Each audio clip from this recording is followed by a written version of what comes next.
Sir ನಮಸ್ತೆ. ನಮಸ್ತೆ sir ನಿಮ್ಮ ಪರಿಚಯ? ನನ್ನ ಹೆಸರು ಡಾಕ್ಟರ್ ನಾಗೇಶ್ ಅಂತ.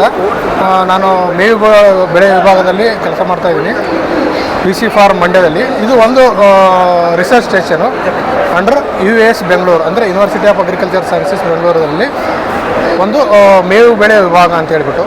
ಸರ್ ಯಾವ ಥರದ ಮೇವು ವೆರೈಟೀಸ್ ಇದೆ ಸರ್, ಏನೇನಕ್ಕೆ ಉಪಯೋಗ ಆಗುತ್ತೆ ಅಂತ ತಿಳಿಸ್ಕೊಡ್ಬೋದು? ಇದರಲ್ಲಿ ಏನಂದರೆ ನೀವು ವಿವಿಧ ಜಾತಿಯ ಮೇವಿನ ಬೆಳೆಗಳಿದ್ದಾವೆ. ಇದರಲ್ಲಿ ನಾವೇನು ಗುಂಪುಗಳನ್ನಾಗಿ ಮಾಡ್ತೀವಿ. ಒಂದು ಏಕದಳ ಮೇವಿನ ಬೆಳೆಗಳಂತ ಕರಿತೀವಿ, ಆಮೇಲೆ ದ್ವಿದಳ ಮೇವಿನ ಬೆಳೆಗಳು ಅಂತ ಕರಿತೀವಿ, ಆಮೇಲೆ ಏಕವಾರ್ಷಿಕ ಮೇವಿನ ಬೆಳೆಗಳು ಅಂತ ಬರ್ತವೆ, ಅದರಲ್ಲಿ ಮತ್ತು ಬಹುವಾರ್ಷಿಕ ಮೇವಿನ ಬೆಳೆಗಳು ಅಂತ ಬರ್ತವೆ, ಅದರಲ್ಲಿ ಮತ್ತು ಸಬ್ಬಾಗಿ ಸೊಪ್ಪಿನ ಮೇವಿನ ಬೆಳೆಗಳು ಅಂತ ಬರ್ತವೆ. ಏಕವಾರ್ಷಿಕ ಮೇವಿನ ಬೆಳೆಗಳು ಅಂತಂದರೆ ನಮಗೆ ಈಗ ಆಫ್ರಿಕನ್ ಟಾಲ್ ಅಂತ ಬರುತ್ತೆ, ಅಂದರೆ ಇದಕ್ಕೆ ಹಲ್ಲಿನ ಜೋಳ ಅಥವಾ ಮುಸುಕಿನ ಜೋಳ ಅಂತ ಕರಿತೀವಿ.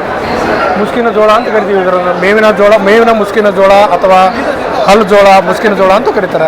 ಅದರಲ್ಲಿ ಒಂದು ಮೇವಿಗಾಗಿ ಉತ್ತಮವಾದ ತಳಿ ಅಂದರೆ ಆಫ್ರಿಕನ್ ಟಾಲ್ ಅಂತ ಬರುತ್ತೆ, ಅದು ನಾವು ಮೇವಿಗಾಗಿ ಬೆಳೆಸ್ತೀವಿ. ಅದನ್ನು ಸರ್ ಕಡಿಮೆ ಜಾಗ ಇರುತ್ತೆ, ಜಾಗಗಳಿಗೆ ಅನುಕೂಲ ಆಗೋಂಥದ್ದು ಬೇಕಿತ್ತು ಸರ್. ಕಡಿಮೆ ಜಾಗ ಇರುವಂಥದ್ದು ಅಂದರೆ ನೀವು ಅದು ಹೆಂಗಂದ್ರೆ ನೀವು ಹಸುಗಳು ಸಾಕ್ತಾರಲ್ಲ, ಅದಕ್ಕೆ ಬೇರೆ ಯಾವ ಥರ ಆಗುತ್ತೆ.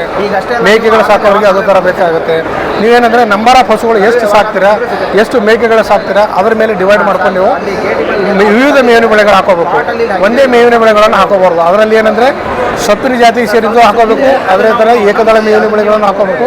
ಅಂದರೆ ಇವಕ್ಕೆ ಎಲ್ಲ ಹಸುಗಳಿಗೆ ಏನಂದರೆ ಸಮತೋಲನ ಆಹಾರ ಕೊಟ್ಟರೆ ಮಾತ್ರ ಉತ್ತಮವಾದ ಹಾಲಿನ ಇಳುವರಿಯನ್ನು ಕೊಡ್ತಾ ಇರಬೇಕು. ಸರಿ, ಯಾವ ಥರದ ಇದೆ ಅಂತ ಸ್ವಲ್ಪ ತಿಳಿಸ್ಕೊಡ್ಬೋದು? ನಮ್ಮಲ್ಲಿ ನೋಡಿದರೆ ನೀವು ಏಕದಳ ಮೇವಿನ ಬೆಳೆಗಳಲ್ಲಿ ಆಫ್ರಿಕನ್ ಟಾಲ್ ಅಂತ ಬರ್ತದೆ, ಪೌಡರ್ ಮೇಜ್ ಅಂತ ಹೇಳ್ಬಿಟ್ಟು. ಅದೇ ರೀತಿ ಮೇವಿನ ಜೋಳ ಅಂತ ಬರುತ್ತೆ, ಮೇವಿನ ಸಜ್ಜೆ ಅಂತ ಬರುತ್ತೆ, ಓಟ್ಸ್ ಅಂತ ಬರುತ್ತೆ, ತೋಕೆ ಗೋಧಿ. ಇವು ಏಕದಳ ಮೇವಿನ ಬೆಳೆಗಳು. ಅಲ್ಲಿಂದ ದ್ವಿದಳ ಮೇವಿನ ಬೆಳೆ ಬಂದಾಗ ನಿಮಗೆ ಒಂದು ಮೇವಿನ ಅಲಸಂದೆ ಬರುತ್ತೆ, ಹೆಜ್ ಲೂಸರ್ ಅಂತ ಬರುತ್ತೆ, ಲೂಸರ್ನ್ ಅಂತ ಬರುತ್ತೆ. ಇವೆಲ್ಲ ನಿಮಗೆ ದ್ವಿದಳ ಮೇನುಗಳು ಅಥವಾ ಸೊಪ್ಪು ಜಾತಿ ಸೇರಿದವು. ಇವೆಲ್ಲ ನಿಮ್ಗೆ ಏನಂದರೆ ಪೌಷ್ಟಿಕಾಂಶ ಜಾಸ್ತಿ ಇರುತ್ತೆ ಇದರಲ್ಲಿ. ಅದೇ ಥರ ಏನಂದ್ರೆ ಹುಲ್ಲಿನ ಮೇವಿನ ಬೆಳೆಗಳು ಅಂತೀವಿ ನಾವು. ಅದರಲ್ಲಿ ಒಂದು ಮೇನಿಗಿರತಕ್ಕಂಥ ಹೈಬ್ರಿಡ್ ನೇಪಿಯರ್ ಬಾಜ್ರಾ ಅಂತ ಬರುತ್ತೆ, ಗಿನ್ನಿ ಗ್ರಾಸ್ ಅಂತ ಬರುತ್ತೆ, ಗಿನ್ನಿ ಗ್ರಾಸ್ ಮತ್ತು ರೋಡ್ಸ್ ಗ್ರಾಸ್ ಅಂತ ಬರುತ್ತೆ, ಅಂಜನ್ ಗ್ರಾಸ್ ಅಂತ ಬರುತ್ತೆ. ಈ ಥರ ಗ್ರಾಸಿಗೆ ಅಂದ್ರೇನು ಹುಲ್ಲಿನ ಜಾತಿಗೆ ಸೇರಿದ ಮೇವಿನ ಬೆಳೆಗಳನ್ನು ಕೂಡ ಬೆಳಿತೀವಿ. ಅದೇ ಥರ ಏನಪ್ಪ ಅಂದರೆ ಇನ್ನೊಂದು ಮೇವಿನ ಮರಗಳು ಅಂತ ಕರಿತೀವಿ. ಅದರಲ್ಲಿ ಅಗಸೆ, ನುಗ್ಗೆ ಮತ್ತು ಇದರ ಛಾಯ ಅಂತ ಬರುತ್ತೆ. ಇವನ್ ನೀವು ಹೆಬ್ಬೇವು ಕೂಡ ಮೇವಿನ ಬೆಳೆಯಾಗಿ ಬಳಸ್ಬೋದು.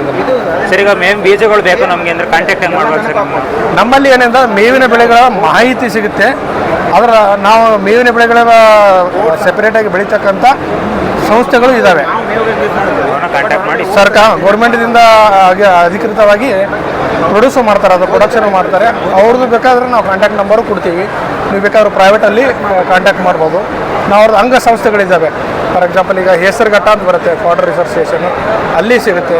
ಬಟ್ ಮೈಸೂರಲ್ಲಿ ಸಿಗುತ್ತೆ, ಅಥವಾ ನಮ್ಮ ಹತ್ರನೂ ಸಿಗುತ್ತೆ ಸ್ವಲ್ಪ ಅವೈಲೇಬಿಲಿಟಿ. ನೀವು ಅವೈಲೇಬಿಲಿಟಿ ನೋಡಿಕೊಂಡು ಬುಕ್ ಮಾಡ್ಕೋಬೋದು ಮತ್ತು ಬಂದು ತೊಗೋಬೋದು. Thank you sir.